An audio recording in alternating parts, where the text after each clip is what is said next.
Bien, bah écoutez, chers amis, nous arrivons à la conclusion de cette journée très passionnante et qui avait d'ailleurs un intitulé, en le regardant un peu naïf, comment la finance peut-elle contribuer à la sortie de crise? Mais la sortie de crise, personne ne sait exactement ce que ça représente. Est-ce que ça veut dire que on retrouvera le même niveau d'activité? Est-ce que ça veut dire que on réglera des sujets qui étaient déjà présents dans l'évolution de notre société et en particulier la société française? Personne n'en sait rien, mais en réalité, l'intitulé voulait bien dire ce que veut dire, quel rôle jouera la finance dans les années qui viennent. Nous sommes penchés tout au long de la journée sur les propositions et ce qui avait été dit, et il en sort un diagnostic et des propositions qui seront mis à disposition, mais qui, je crois, reprennent beaucoup de propositions qui ont été émises par nos amis divers et variés qui ont participé et que je profite pour les remercier. Dans cette conclusion, moi j'ai surtout joué le rôle sympathique de passeur de plats. Il y a successivement Bertrand Jacquia qui a co-organisé avec Patrick Artus cette journée.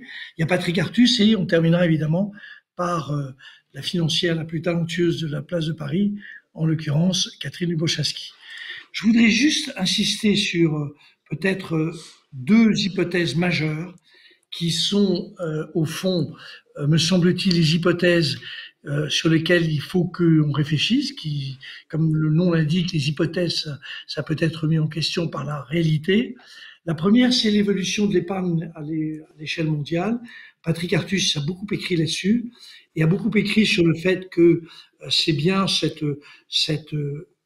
volume très important d'épargne à l'échelle mondiale qui était lié à des problèmes à la fois de vieillissement, mais aussi de besoins de protection sociale pour les citoyens des pays émergents, donc pour leur protection sociale au fond, simplement parce que ça n'existait pas en tant que tel. On pourrait penser que l'avenir nous réserve une diminution de l'épargne, c'est une hypothèse. Je resterai volontiers dans l'hypothèse d'un en tout cas pour la décennie qui vient, d'une épargne très abondante au niveau mondial, ce qui est très important, puisque comme l'avait dit Patrick Artus, c'est évidemment un élément qui explique largement la faiblesse des taux d'intérêt, tout simplement parce que cette épargne, elle ne va pas disparaître brutalement. Les systèmes de protection sociale en Inde, en Chine ne vont pas régler tous les sujets des accidents de la vie qui concernent les 3-4 milliards de personnes qui sont concernées par ces pays.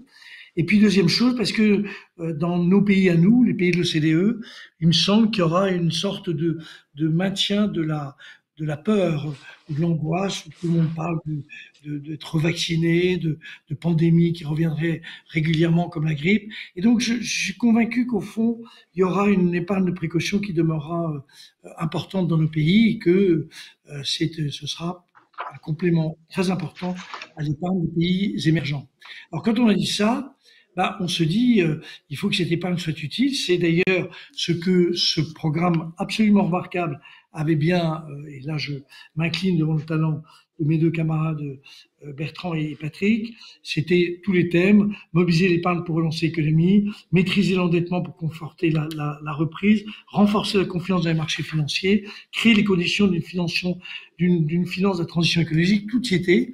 Et donc il faut à un moment que ce qui est notre problème à nous d'économistes, ce déséquilibre de départ entre l'épargne que je considère comme encore très importante, ex-ante, avant le rééquilibrage, et l'investissement nécessaire, que ceci se colle le plus possible, qu'il y ait une convergence, sachant qu'à la fin, évidemment, il y a une convergence, mécanique.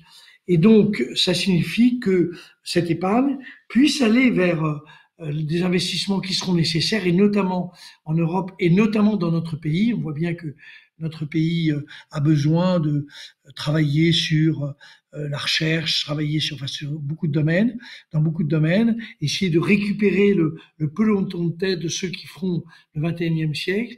Et pour ça, il faut que l'épargne qui est entre les mains des gens de ma génération, je vais les appeler les seniors par courtoisie pour eux et pour moi, que les seniors qui sont averses au risque soient en réalité incités à aller épargner. Et c'est ce que, notamment dans l'assurance vie en France, on essaye de faire depuis 10 ans sans succès, c'est comment faire pour que y ait une sorte de garantie, mais qui est peut-être pas exactement la garantie quotidienne de l'assurance vie, et que l'État va jouer un rôle très important dans cette affaire. Donc c'est, me semble-t-il, j'allais dire, le cadre dans lequel une partie des réflexions doit se retrouver. Mais en disant cela, je laisse évidemment tout de suite la parole d'abord à Bertrand Jacquillat, puis Patrick, puis on termine comme un feu d'artifice par notre amie Catherine Lebouchaski. Oui, merci et rebonjour à tous. Moi, je voudrais simplement soulever quelques points, 3 ou 4, qui m'ont beaucoup marqué dans cette journée fort intéressante. Le premier, c'est que, et c'était mon propos introductif quand je disais que dans la culture française, on opposait souvent la finance d'un côté à l'économie réelle de l'autre, et qu'on pourrait avoir, je pourrais vous citer un florilège de citations d'hommes politiques et de gens importants montrant leur mépris pour la finance. Je vous rappelle cette fameuse phrase de Vincent Auriol, président de la République: la bourse, je la ferme, et les boursiers, je les enferme. Eh bien, j'ai trouvé que dans toutes les focus qui ont eu lieu, la finance a été entièrement réhabilitée. Et d'ailleurs, une des intervenantes, et non des moindres, d'une des tables rondes, a pu dire que la finance est devenue notre allié, alors qu'elle était le problème. Elle n'est plus le problème, alors qu'elle était le problème en 2009. Donc, premier point, réhabilitation de la finance. Deuxième point, la finance, c'est la conséquence du premier point, est un facilitateur d'autres activités, mais c'est aussi un vecteur d'innovation financière. Et peut-être que Catherine en parlera parce que c'était sa session avec les fintech et les innovations dans le domaine de la finance et l'efficacité opérationnelle considérable que la blockchain pourrait apporter dans tout l'écosystème financier. Donc la finance est aussi un facteur d'innovation intrinsèque, endogène. Troisième point, j'ai remarqué une grande confiance aussi dans la finance, c'est un peu la conséquence de tout cela, mais confiance que la finance pourrait faciliter les investissements verts, le financement des PME, des PMI, bien entendu les technologies, et même sur la question du surendettement souverain et des États, j'ai pas trouvé beaucoup d'inquiétude. J'ai trouvé une grande confiance dans le fait que la croissance pourrait être durablement supérieure au taux d'intérêt, que ceci permettrait au problème de se résorber de lui-même. Et puis, dernier point, quatrième, plutôt le troisième point toujours, c'était ma session. J'ai trouvé que les gens n'étaient pas très inquiets sur le niveau de valorisation des marchés, alors que on parle de ci, de là, de bulle boursière. Je vous rappelle qu'il y a 1 an et demi, on parlait déjà de bulle boursière, c'était avant même la pandémie. Et dernier point, bien c'est assez curieux, c'est que les gens, plusieurs personnes, disent que la crise, en fait, est une opportunité. Donc j'ai trouvé beaucoup de sérénité et d'optimisme dans les différents focus de cette très intéressante journée. Peut-être Patrick? Je continue, je vais être rapide. Trois réflexions à la suite de cette journée. Il y a beaucoup d'épargne, donc Jean-Hervé a lancé le débat sur la question de l'évolution de l'épargne à long terme. Mais aujourd'hui, nous avons beaucoup d'épargne. Il y avait déjà beaucoup d'épargne avant la crise, et la crise a fait apparaître une énorme épargne forcée dans tous les pays. Et donc, nous disposons de beaucoup d'épargne, ce qui est une chance, parce que s'il y a beaucoup d'épargne, on peut faire beaucoup de financement. On voit d'ailleurs que simplement une faible fraction de cette épargne sera consommée, l'essentiel de cette épargne sera placé, sera conservé sous forme d'épargne. Et donc, nous avons ici une opportunité, puisqu'on aura beaucoup de moyens pour financer l'économie. Mais il faut comprendre que ça ne suffit pas. Si un ménage qui a beaucoup d'épargne achète des actions, et si aucune entreprise n'émet des actions, la seule chose qui se passe, c'est que les prix des actions montent. Donc en fait, on a vraiment une bifurcation, on a deux possibilités.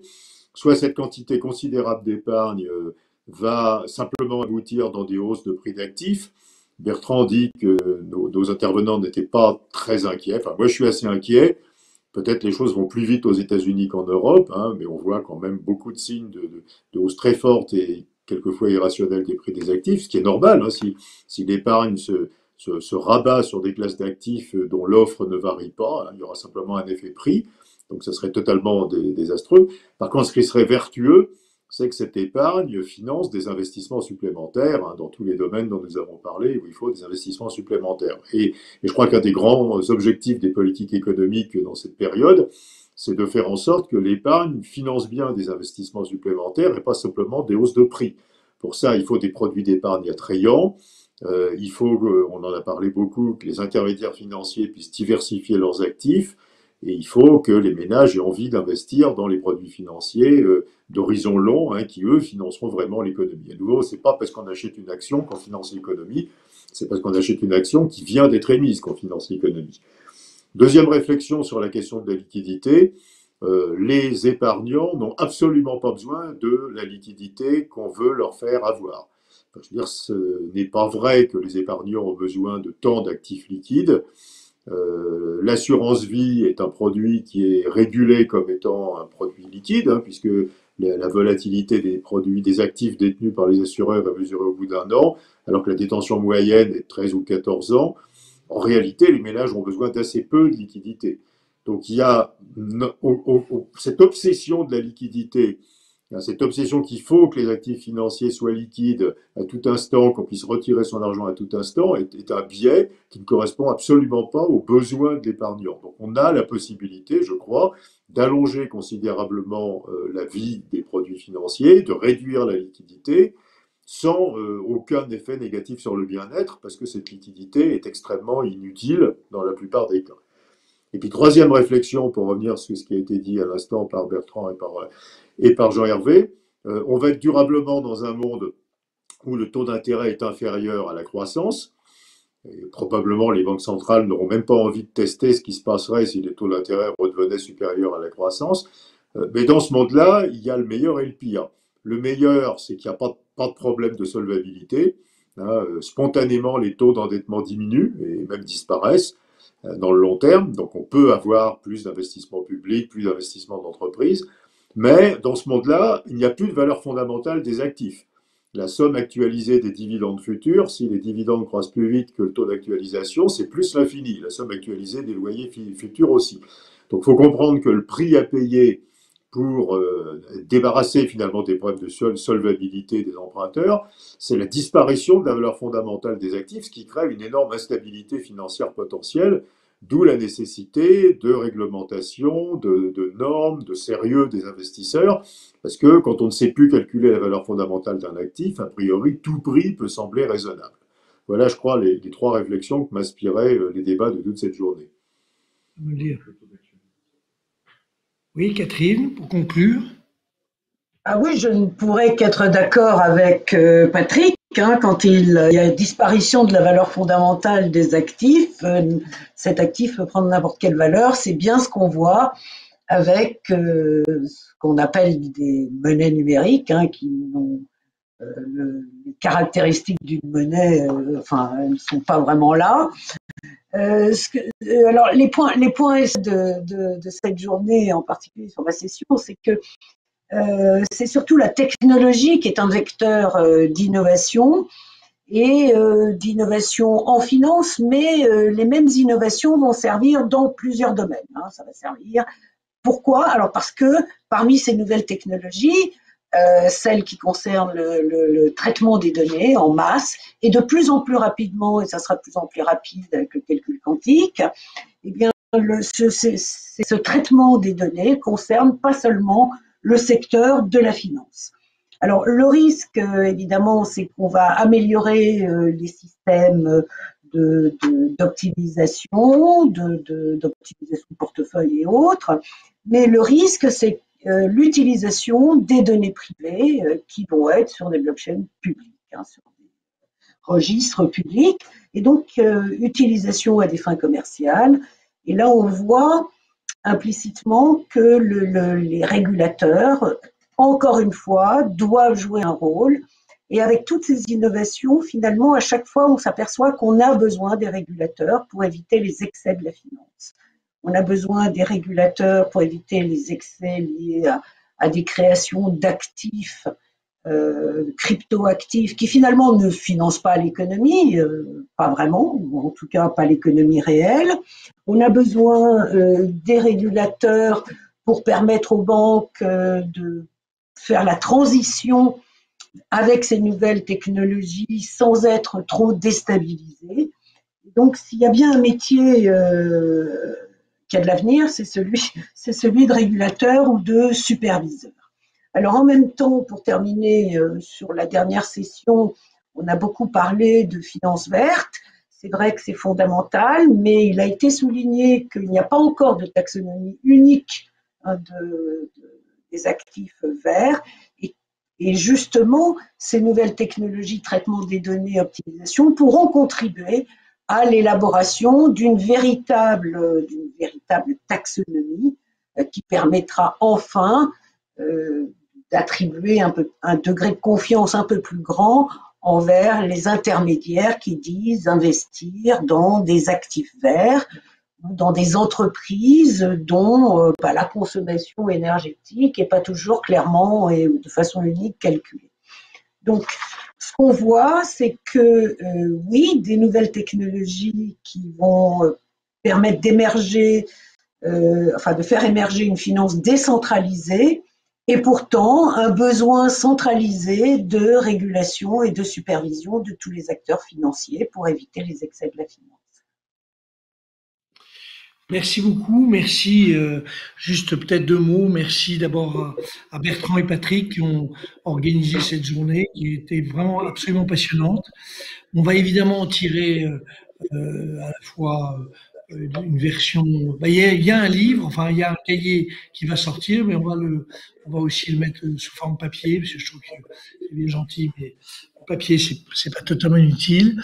Un grand merci aussi à tous les intervenants qui sont venus et un grand merci à évidemment Zoé et son équipe qui ont organisé techniquement et même sur l'ensemble, monté toute l'opération de manière à ce que ce soit un beau succès.